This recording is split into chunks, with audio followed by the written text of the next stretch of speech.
The following story has been brought to you by StoriesToInspire.org. I once went to do a recording in a professional studio, real top. I wanted a real professional studio.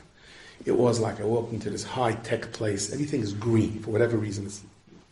Real high-tech studios are green. I don't know why. I was thinking about it. I don't have the green, the aroma. I wasn't quite getting it. And everything is round. And we sit down, and I sit down there, and there's two people sitting behind, engineers sitting behind the window. They're not Jewish, and they're ready, and they go, "Rabbi, yeah, you ready to roll?" I said, "Yeah, I'm ready to roll. I'm very dizzy, actually." So he says, "Okay, just your payos are a little." I said, "Okay." He said, "Don't worry, we'll fix it." I said, "No, you're not. Stay there. I'll fix it." I go, "No, I don't think we're going to." And he shows me on the screen, on the computer, they straighten it out. And then they're like, they're straightening me out on the computer. I'm watching the monitor, Is this okay? You want me to drop younger? Or, is that all right? You okay, right? And then I was just like, little, just in case, you know what I mean? A little snow. And I started to go, "No, don't worry, we did that already." Okay. And I start talking, and I'm like, I'm in the, I'm saying a story. I'm in Yerushalayim, and also behind me, I'm at the walls of the old city. I said, "Do me a favor, stop. I can't do this." Okay? You want to add something, add it later. Let my own imagination carry me on. Let me be where I am. My mother, at one point was diagnosed with a difficult disease. And according to the CAT scans, it was game over. Should do surgery, should not do surgery, it's not worth it. Many doctors said, "Don't, just butcher her, she's 80 years old." I asked the Rebbe, and the Rebbe said, "No, you have to try," and we did surgery. And the decision weighed on me very much, whether it's the right thing to do, the wrong thing to do, that I exposed her to unnecessary pain. And the doctor came out, the surgeon came out, and he said she's going to have a nice couple of years, I'm telling you. So I said, "But what about the CAT scan?" So he gives me this look. The surgeons have a certain thing to them.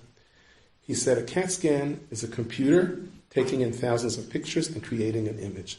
Computers can be wrong. When I open up, I see with my own eyes." And I'm telling you, it's not. And he was right. She had a nice few years afterwards. So really, our eyes are also a computer. We're also trying to calculate things. And a lot of times we ask the Rebbeinu Shalom, why are certain things happening? Why? Why are there wars? And why are people sick? And why do these things happen? And why? And the Rebbeinu Shalom says, I can't explain it to you. Why can't Kadosh Baruch Hu explain it to me? So getting back to that studio. Right before I'm about to start the story, in walks this guy, doctor of stories. He has a PhD from Columbia in storytelling. I don't know what he has. And he looks at me and he shows me the screen. And he says, "I want you to start talking." I'm talking, and he says, as I'm talking, the sound waves go, this like that.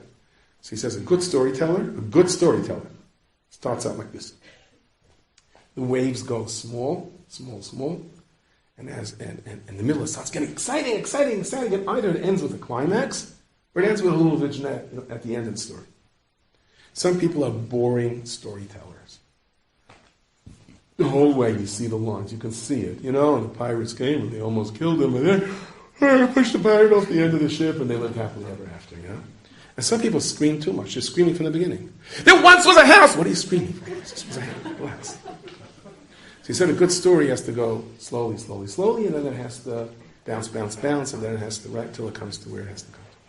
So here, I start telling my story, and I finish, and this African-American gentleman comes to me and says, "Rebbe, you missed Shmerel and Beryl. You mixed up the two names." It was great. He's telling me, she's right. He says, at the real high point of the story, you said, "Shmerel, stop! Beryl, save me!" No, you said Beryl instead of Shmerel, and Shmerel instead of Beryl. I said, "Do I got to redo the whole story?" He says, "No, just we'll copy, paste, and clip. Just over that part." So I go, "Beryl, no, I got to get you up to where you were. Else it can't be." And then Beryl said, it has to be right. Let's be consistent. So I'll make a separate file. I'll put it in afterwards. And he's working me up to I go, "Beryl, stop!" Okay, great, got it. And as he's finished, in walks the guy, the supervisor. He goes, no good, Rabbi. This entire file, you're screaming. I said to him, "It's true, this is the entire file. but it's only a small part of the story. When he puts it into the story, everything will work. Everything clicks, okay? This is, oh. And then I said to myself, we live such a short time in this world. 120 whizzes by. We want to understand things. The Rebbeinu Shalom says, I know things don't make sense to you. Why would this happen? But you're here too short to see the entire story. And the second we leave this world, then we see the entire story. And when we see the entire story, then it makes sense. So why are you putting me down here on this world where I don't see the entire story? Why can't you show it to me now? Because this is the purpose of creation. I know it's hard, and I feel your pain. But you don't know what you're doing by holding on, even under difficult circumstances. Enjoyed this story? Come again. Bring a friend. StoriesToInspire.org